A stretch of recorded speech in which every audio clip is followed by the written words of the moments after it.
Assalamualaikum warahmatullahi wabarakatuh. Perkenalkan, nama saya Solihin Abdullah dengan NPM 1932 Saya dari Universitas Islam Riau akan menjelaskan tentang definisi cadangan. Yang pertama, definisi cadangan. Kedua, penentuan cadangan. Yang ketiga, recovery factor. Yang keempat, perhitungan volumetrik. Pertama, definisi cadangan. Cadangan adalah kuantitas jumlah volume minyak dan gas yang dapat diperoleh atau diproduksi secara komersial.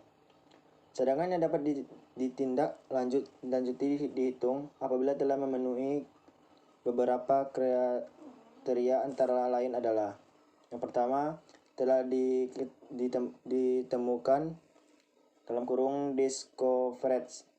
Yang kedua, dapat diambil (recoverable). Yang ketiga, memenuhi syarat komersialitas (komersial). Yang keempat, adanya sejumlah volume yang tersisa (remaining). Apabila terjadi produksi, maka cadangan terbukti sering disebut estimated remaining reservoir atau cadangan terbukti yang tertinggal. Jumlah produksi dan cadangan terbukti yang tertinggal disebut estimated ultimate recovery atau cadangan ultimate. Sedangkan jumlah total minyak di dalam reservoir disebut sebagai initial oil in place atau disebut dengan IOIP. Hanya sebagai IOIP yang bisa diproduksi sehingga menjadi cadangan terbukti. Selanjutnya, cadangan atau reservoir merupakan jumlah hidrokarbon yang ditemukan dalam batuan reservoir dan hidrokarbon yang diproduksi. Jumlah minyak yang didapatkan diproduksi sampai batas ekonominya disebut ultimate recovery. Jumlah minyak yang ada di dalam reservoir pada keadaan awal sebelum reservoir tersebut diproduksi disebut original oil in place atau OOIP. Remaining recoverable reservoir yaitu jumlah hidrokarbon yang tersisa yang masih memungkinkan untuk dapat diproduksi sampai batas ekonominya. Selanjutnya, recovery factor merupakan angka perbandingan antara hidrokarbon yang dapat diproduksi dengan jumlah minyak mula-mula dalam reservoir. Recovery factor dipengaruhi oleh mekanisme pendorong sifat fisik batuan dan fluida reservoir tersebut. Selanjutnya, metode penentuan cadangan. Berdasarkan pada urutan proses eksplorasi reservoir dan untuk memudahkan pemahaman metode yang dapat digunakan dalam perhitungan cadangan reservoir adalah sebagai berikut. Yang pertama, metode volumetric. Yang kedua, metode material balance. Yang ketiga, metode Desclane curve. Selanjutnya, recovery factor. Recovery factor merupakan perbandingan antara recoverable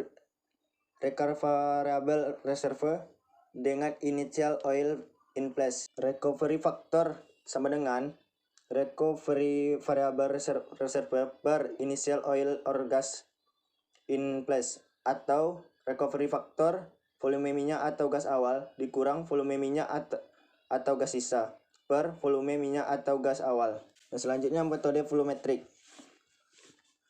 Perkiraan cadangan hidrokarbon dengan menggunakan metode volumetric merupakan salah satu metode yang paling sederhana, di mana dilakukan sebelum terhadap pengembangan dan data-data yang dibutuhkan juga belum banyak, hanya data-data geologi serta sebagai data-data batuan dan fluida reservoir.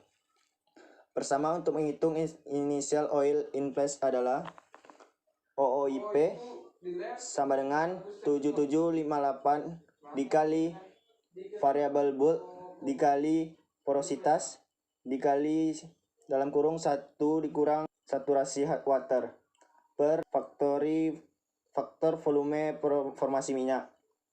Sedangkan untuk initial gas ini in place adalah original gas in place sama dengan 43506 dikali variable bulk dikali porositas dikali 1 dikurang saturasi water per faktor volume gas awal.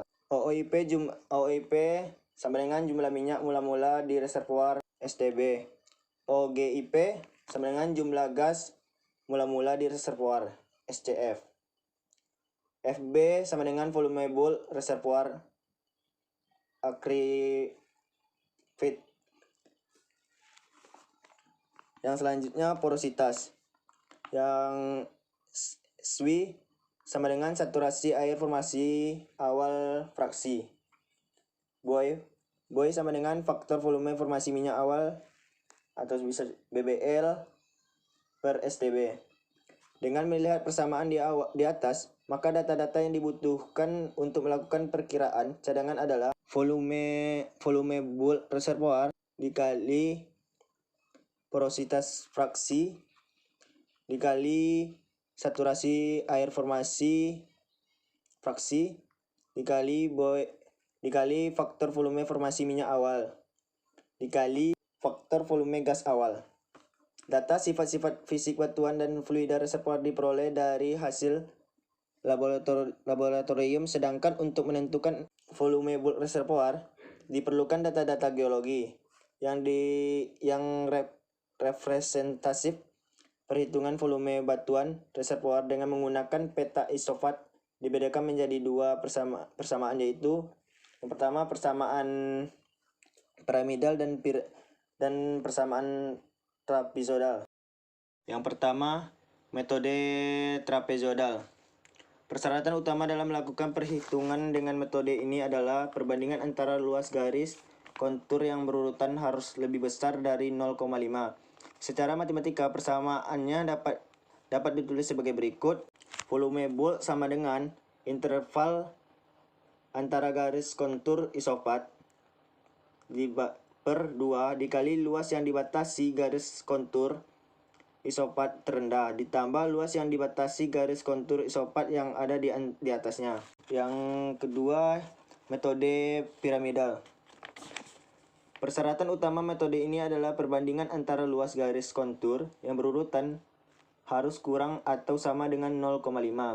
Persamaannya adalah volume bulk sama dengan interval antara garis kontur isopat per 3 dikali luas yang dibatasi garis kontur isopat terendah tambah luas yang dibatasi garis kontur isopat yang ada di atasnya ditambah akar luas yang dibatasi garis kontur isopat terendah ditambah luas yang dibatasi garis kontur isopat yang ada di atasnya. Sekian presentasi dari saya. Assalamualaikum warahmatullahi wabarakatuh.